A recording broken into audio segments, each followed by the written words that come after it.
Bukod sa bagong hepe ng PNP, dalaw pang bagong miyembro ng gabinete ang pinangalanan ng palasyo kanina. Live mula sa Malacanang, nangunguna sa balita si Marian Enriquez. Marian, sino-sino pa mga bagong opisyal ng Malacanang ngayon?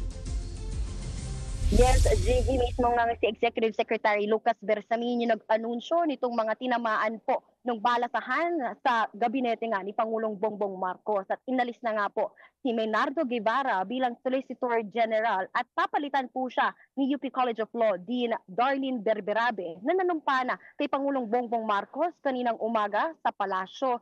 Actually, itong si Berberabe nagtapos po bilang summa cum laude in philosophy sa UP at salutatorian sa College of Law. At hindi na rin po bago si Berberabe sa gobyerno dahil naupo na rin siya bilang Chief Executive Officer ng Pag-ibig. Samantala, sinabi naman po ni Bersamin, itinanggi niya itong sinasabing may kinalaman daw ba itong pag-alis kay Guevara doon sa kanyang pag-recuse o pagtanggi na maging kinatawan o magtanggol sa gobyerno dito nga po sa inihaing reklamo ng Duterte camp sa Korte Suprema kaugnay ng aresto kay kay dating Pangulong Rodrigo Duterte ng ICC. Sabi niya, wala raw pong kinalaman itong insidenteng ito doon sa pag-alis kay Guevara po bilang Solicitor General. Samantala, bukod po kay Guevara ay tinanggap na rin po ni PBBM itong resignation ni Commission on Higher Education Chairperson Popoy de Vera.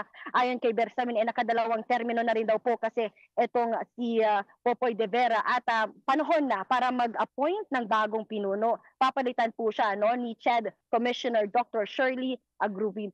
Samantala, meron naman pong sinabi rin si Bersamin na pinagsusumite itong mga pinuno ng mga GOCC sa government-owned and controlled corporations, yung mga pinuno nito ng courtesy resignation. Hindi pa binanggit ni Bersamin kung ilan na nga po yung mga nagsumite ng courtesy resignations. Pero pagtitiyak po ni Bersamin na hindi po sila aalisin hanggat wala pa pong napipili o na-appoint na mga bagong kapalit. Balik sa iyo, Jiggy.